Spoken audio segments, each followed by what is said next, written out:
Alright, here's a little bit of help with the WebAssign rocket question. I drew a picture to the right. It's nothing great, but just a heads up, pictures can always help you get a better visual of it. So anyway, for this problem, it is two parts. The first part, where you see the dots actually becoming more spaced out up to the line in the middle, that is when it has fuel and is accelerating upwards. After that line, where then the dots, while it's moving up, the dots start to get closer, it then actually is out of fuel and is in free fall.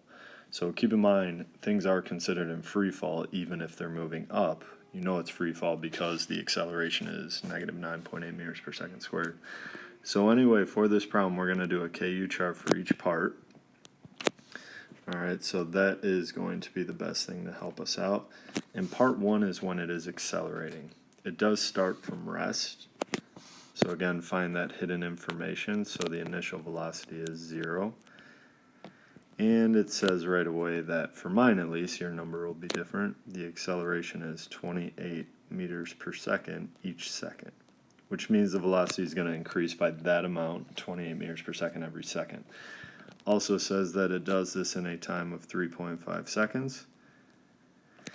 And the question at the end asks, how high does it rise above the ground? So part one's pretty straightforward. How high is a vertical displacement, so we wouldn't write it as delta x, but instead delta y. But when you guys get the three known information, you can find the correct equation to solve for delta y. I'll let you, of course, find the equation. I want to leave a little bit for you to think about. But that's the first part when it has fuel for the 3.5 seconds.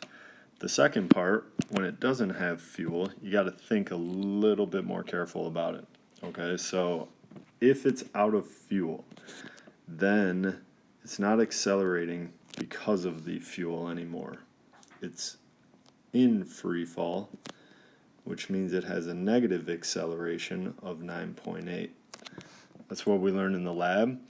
And again, it can be moving up and have a negative acceleration. That means that it's actually slowing down, which makes sense. It's kind of like if you just threw an object up like our tennis ball.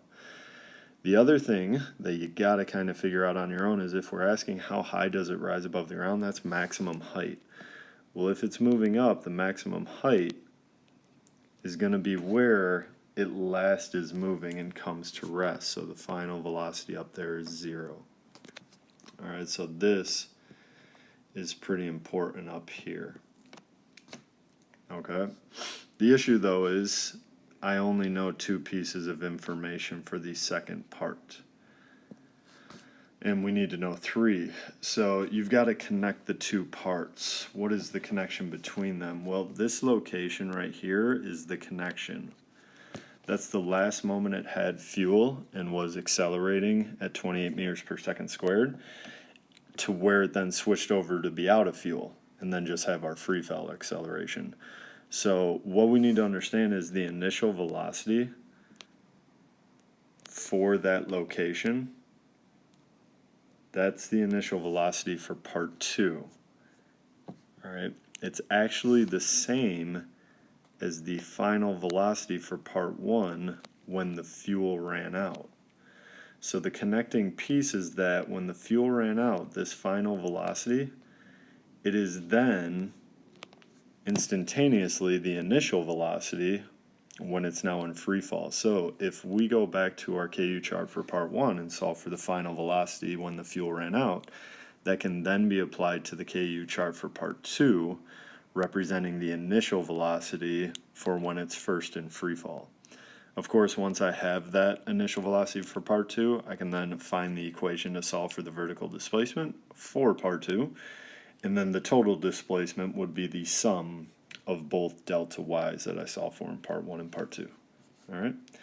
Hopefully that helps, guys. Good luck on that problem.